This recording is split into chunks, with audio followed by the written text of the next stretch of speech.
Mesdames et messieurs, bonsoir. Merci d'être toujours au rendez-vous de l'information sur L2A TV, les grandes lignes de cette édition. 14 février, jour dédié à la célébration de l'amour, les amoureux ont fait preuve de créativité pour rendre inoubliable cette journée pour leurs conjoints. Dans cette édition, nous parlerons de la fête de Saint-Valentin telle que célébrée par les Béninois.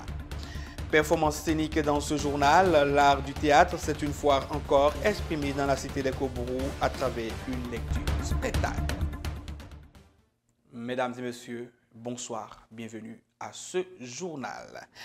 L'Institut français de Parakou a accueilli un spectacle de restitution dans le cadre d'une résidence création organisée par Thibaut Faïzoun, jeune auteur béninois, et l'association Sassiara de Parakou. Retour en images sur cette lecture spectacle qui a tenu en haleine les populations de Parakou. Est-ce qu'il a un plus redoutable que lui? Je ne crois pas. Le silence s'est perforé ce 10 février à l'Institut français de Parakou pour laisser couler à travers un algorithme lexical rythmé à la gestuelle des comédiens et comédiennes le tréfonds des pensées qui se bousculent autour de la question de la cybercriminalité. Ce spectacle, ils l'ont pensé, puis se sont donné la main et devant un public composé de profanes comme de personnes averties, ils l'ont restitué avec plein d'émotions. Je sais que ton sourire de mère doit être paralysé à l'heure qu'il est. Pourrait-il fonctionner lorsque des souvenirs voyants se réveillent et t'embrassent sans ton consentement? Vous croyez que je suis devenu une autre personne. Mais lorsque la galère vous étrangle, c'est votre vie qui devient autre chose. Des conseils ont rendu l'âme. Écrit et mis en scène par Thibaut Lopez Faïzoun et Gildas Maussi Agosoupé, ce spectacle laisse dans la mémoire de son public de bonnes impressions. Il faut vendre ta moto, ça filme trop. Il faut vendre. Vends pour payer frais. À voir ce qu'ils ont fait, c'est un travail vraiment important et propre. Joli à voir et puis ça donne un conseil. C'était vraiment bien et j'aimerais vraiment que les autorités puissent accompagner ce genre d'initiative-là. En tant qu'acteur, surtout à cette étape-là, j'ai vraiment senti qu'il y a eu un travail accéléré qui a été fait. Particulièrement, ça m'a touché. Les retombées du jeune homme à la fin du spectacle, son discours, franchement, j'ai été vraiment touché par ce discours-là. En termes de déplacement, de diction, la manière de nous renvoyer le texte tel que écrit par l'auteur, tout et tout, je me suis dit voilà, c'est bien et j'étais resté accroché du début jusqu'à la fin. Moi, je voudrais que le jeune Sali n'aille pas en prison. Il fallait lui donner encore une autre chance dans la vie. À la question de savoir pourquoi le choix de cette fin, c'est tout souriant qu'ils répondent. Alors, est-ce que ce que vous avez suivi, vous l'avez vu en prison? Pour moi, c'est déjà bien que vous l'ayez vu en prison. Mais nous, on ne l'a pas mis en prison. C'est vrai que la didascalie dit que Sali est en prison, est dans une cellule ou en prison. Mais la prison, pour vous, qu'est-ce que c'est? Est-ce que la prison, pour moi, ce que c'est, est-ce que c'est la même définition que l'autre aussi a? C'est là la vraie question. Parce que pour nous, il s'agit de poser des questions et non récolter des réponses. Ce sont des questions qui nous amèneront à bousculer les certitudes qui sont déjà dans le texte pour pouvoir mieux construire la trajectoire, le trajet de l'histoire. Voilà. Après l'étape de Parakou, qui est la toute première pour cette lecture spectacle, bien d'autres dates sont à retenir. En avril déjà, il y aura une autre lecture à Cotonou avec une autre équipe de comédiens puisque c'est une résidence croisée entre Abomey-Calavi et Parakou. Donc je vais travailler aussi avec des comédiens d'Abomey-Calavi pour pouvoir faire entendre aussi ce texte dans d'autres espaces culturels à Abomey-Calavi et à Cotonou et les villes environnantes pour pouvoir récolter aussi quelques questions qui vont toujours bousculer les certitudes que je porte sur moi au dos chaque fois quand je vais diriger des comédiens ou écouter mon propre texte. Rendez-vous est donc pris par le public d'Abomey-Calavi et ses environs qui, le temps d'un soir, sera prêt à se laisser emporter par les algorithmes au prix d'un silence perforé.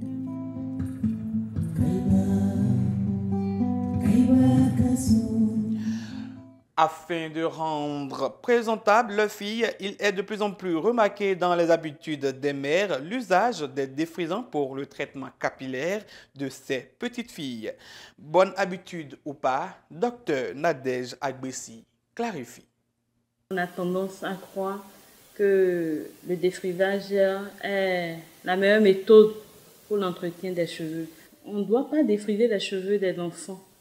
Le défrisage n'est pas permis chez les enfants. On pourrait commencer peut-être le défrisage à l'âge adolescent. À l'adolescence, on pourrait. C'est pas que c'est autorisé, mais on pourrait. Sinon, c'est normalement à l'âge adulte qu'on devrait défriser les cheveux.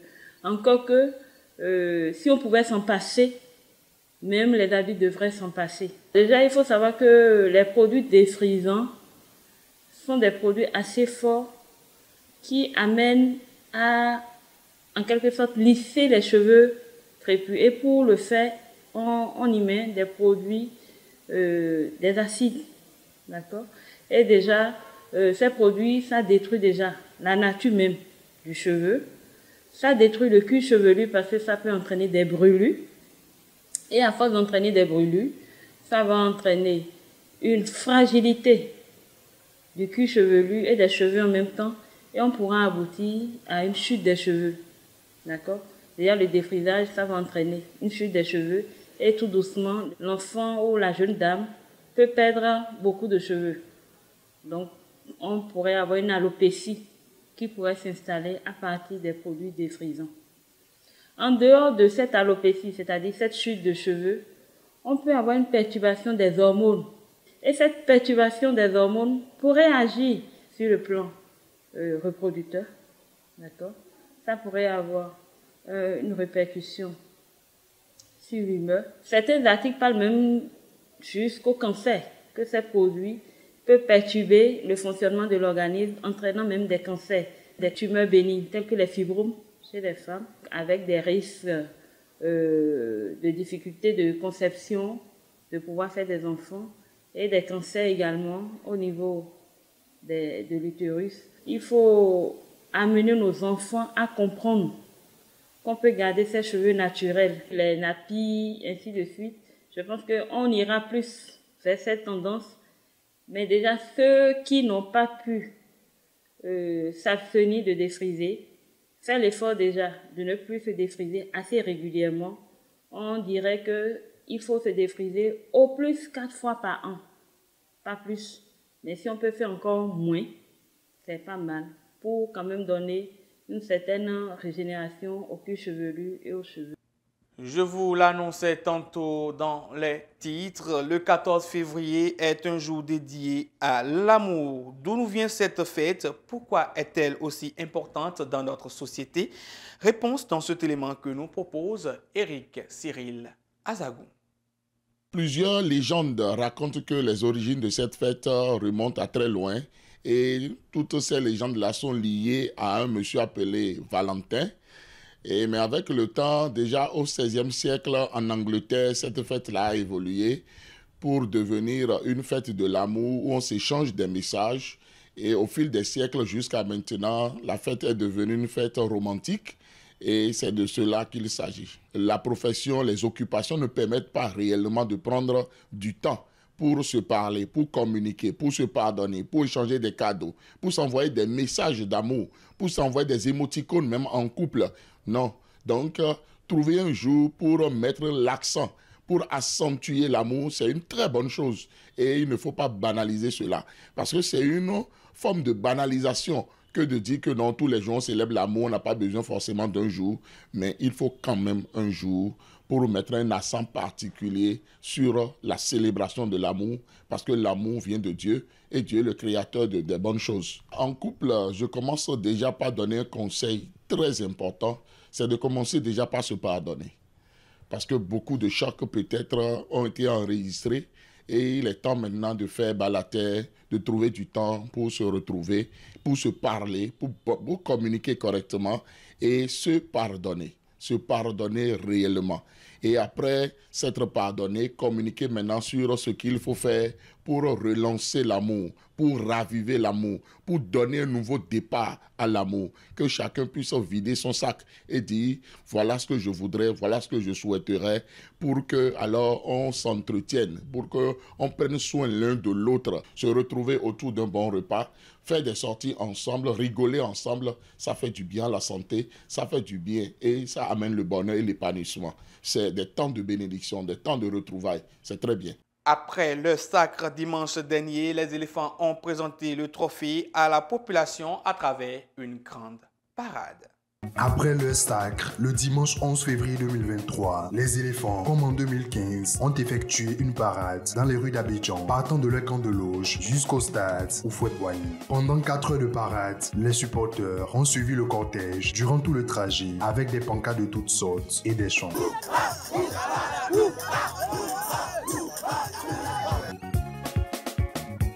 Au lendemain de leur victoire, 2-1 face au Nigeria, les éléphants ont salué les milliers de supporters massés sur les ponts et avenues des différentes communes d'Abidjan.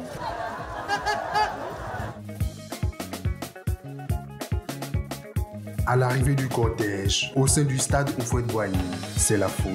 Les éléphants de Côte d'Ivoire, avec à leur tête le vétéran Max Alain Gradel, présentent le fruit de tous les sacrifices, le trophée tant convoité de champion d'Afrique.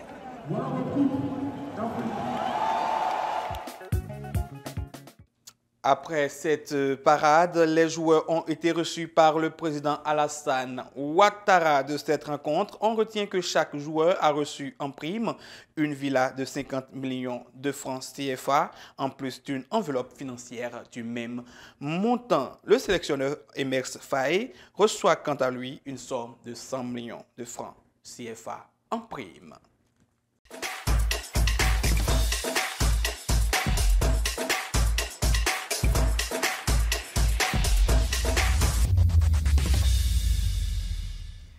Du Bénin, rendons-nous au Sénégal puis au Zimbabwe pour la randonnée de l'actualité internationale. Au Sénégal, le Conseil constitutionnel a invalidé le report de la présidentielle initialement prévu pour le 25 février et ensuite ajourné au 15 décembre par le Parlement. Une invalidation qui plonge le pays dans l'incertitude. Des appels à manifester ont été lancés pour ce vendredi et samedi. Le président Macky Sall a quant à lui affirmé sa volonté d'apaisement et de réconciliation et a proposé un dialogue au reste de la classe politique. Jeudi, plusieurs opposants ont été libérés de prison. Parmi eux, Aliou Sané, coordonnateur du mouvement citoyen Y'en a marre, Jamil Sané, maire d'une commune de Dakar et plusieurs membres du parti d'opposition dissous PASTEF. En revanche, ni Ousmane Sonko ni son second à la tête du parti PASTEF n'ont été libérés. Au Zimbabwe, Job Chikala doit comparaître ce vendredi devant la justice. L'opposant est poursuivi pour avoir accusé le gouvernement zimbabwéen d'instrumentaliser le pouvoir judiciaire. Cette comparution intervient alors qu'il a été condamné à 9 mois de prison avec sursis pour diffusion de fausses informations sur les réseaux sociaux. L'opposant avait été libéré après avoir passé 2 ans en détention préventive sans lien avec les accusations de diffamation. En Europe, la gronde du secteur agricole se poursuit. Les agriculteurs polonais prévoient une marche vers la capitale, alors qu'en France, des agriculteurs ont bloqué l'accès au château de Chambord. Ils s'opposent au Green Deal proposé par l'Union européenne et à l'importation en franchise de droits de produits agricoles en provenance d'Ukraine. Ils annoncent une grande marche en direction de la capitale polonaise, Varsovie, pour le 20 février prochain. Mesdames et messieurs, c'est tout pour cette édition. Merci de nous avoir suivis. Agréable week-end à vous en compagnie de nos programmes.